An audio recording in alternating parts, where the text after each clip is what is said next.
రాహుల్ గాంధీ గారి గురించి మాట్లాడుతున్నారు అంటే ఈరోజు ఒక్కసారి పవన్ కళ్యాణ్ గారు మీరు ఒక్కసారి పరిశీలన చేసుకొని చూసుకోవాలి. అధికారం వచ్చిన తర్వాత మీ వేషం మారిపోయింది, మీ భాష మారిపోయింది. ఎందుకో అని అడుగుతున్నాం. ఎందుకింత రాజకీయం అని అడుగుతున్నాం. ఉన్నతమైన హోదాలో ఉన్నారు మీరు, బాధ్యత కలిగిన డిప్యూటీ చీఫ్ మినిస్టర్గా ఉన్నారు మీరు. మీ హోదాలో మీరు అన్ని వర్గాలకు మీరు న్యాయం చేయాల్సిన అవసరం ఉంది. అన్ని మతాలను సమానంగా చూడాల్సిన అవసరం ఉంది. అలాంటి మీరు ఈరోజు ఒక మతమే ముఖ్యము అన్నట్టు మీరు వ్యవహరిస్తున్నారే, ఇదేమైనా పద్ధతిగా ఉందా?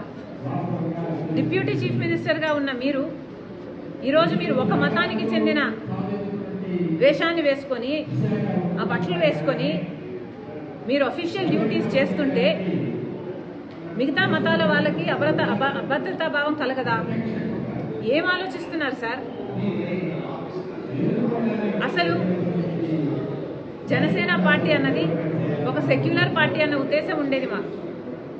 కానీ ఈరోజు అర్థమవుతుంది ఇది కూడా ఒక రైటిస్ట్ పార్టీ అని. ఏం అవసరం అని అడుగుతున్నాం. అసలు ఆర్ఎస్ఎస్ సిద్ధాంతం కదా ఇది. మతం అడ్డు పెట్టుకొని రాజకీయాలు చేయడం అన్నది ఆర్ఎస్ఎస్ సిద్ధాంతం. ఆ సిద్ధాంతాన్ని బీజేపీ అనుసరిస్తుంది అంటే అర్థం ఉంది. మీరెందుకు ఆ సిద్ధాంతాన్ని ఎత్తుకున్నారు? మీరు కూడా బీజేపీ లాగా ఏమైనా ఆర్ఎస్ఎస్కు మీరు కూడా ఏజెంటా, డబుల్ ఏజెంటా? మోడీ డైరెక్షన్లో కాదా జరుగుతున్నది యాక్టింగ్ అంతా? మోడీ గారు డైరెక్ట్ చేస్తున్నారు, పవన్ కళ్యాణ్ గారు యాక్టర్గా మారారు. ఎందుకని అడుగుతున్నాం. మీరా రాహుల్ గాంధీ గారి గురించి మాట్లాడేది? ఏమైంది సార్? మణిపూర్లో క్రైస్తవుల ఊచకోత చేస్తే బీజేపీ పార్టీ, ఇదే మోడీ గారు ఎందుకు మాట్లాడలేదు మీరు? మరి ఇప్పుడు ఒక మతమే ముఖ్యం అన్నట్టు మీరు మాట్లాడుతున్నారే, మరి ఆ మతానికి చెందిన వాళ్ళు మనుషులు గారా? ఆ మతానికి చెందిన వాళ్ళు మీకు ఓట్లు వేయలేదా?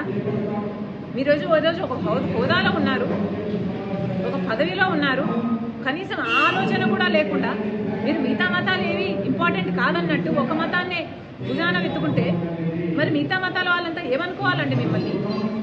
మీరా రాహుల్ గాంధీ గారి గురించి మాట్లాడేది?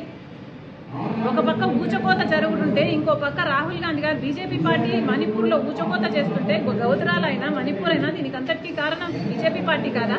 ఒక పక్క బీజేపీ పార్టీ అంత నీచంగా అంత ఇదిగా చేస్తుంటే ఇంకో పక్క రాహుల్ గాంధీ గారు ప్రేమ కోసం, ఐక్యత కోసం, సోదర భావాన్ని పెంచడం కోసం కన్యాకుమారి నుంచి కశ్మీర్ వరకు 1000 కిలోమీటర్లు పాదయాత్ర చేశారు.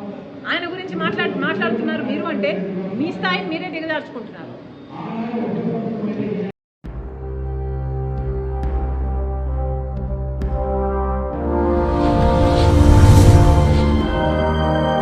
भारत माता की